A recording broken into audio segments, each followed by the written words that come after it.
Kemacetan di Jalan Residen Abdul Rozak Palembang, tepatnya di sekitaran Sekolah Kusuma Bangsa, terus menjadi perhatian pemerintah Kota Palembang lantaran dikeluhkan warga dan pengendara.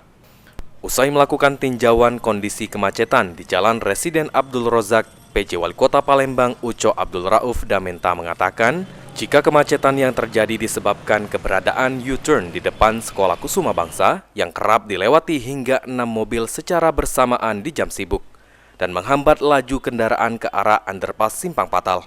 U-turn tersebut akan ditutup permanen dan pengendara bisa memutar arah di U-turn Celentang yang nantinya akan dijaga oleh petugas kepolisian dan juga Dinas Perhubungan.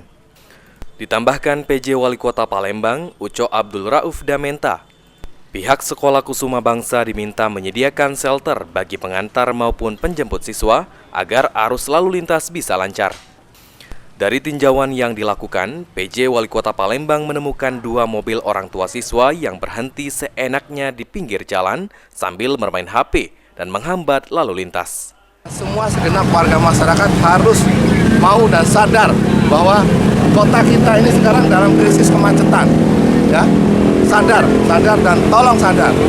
Gitu. Jadi tolong nanti disebarkan pada semua. Kita akan menutup secara permanen U-turn yang ada di depan Sekolah Kusuma Bangsa. Ini sudah disimulasi oleh Lantas, oleh Perhubungan, dan itu berhasil. Memang putarannya agak jauh. Nah, ini harus sadar, ya harus mau di sana. Nanti di sana kita atur. Anugrah Sandi Pratama, PAL TV.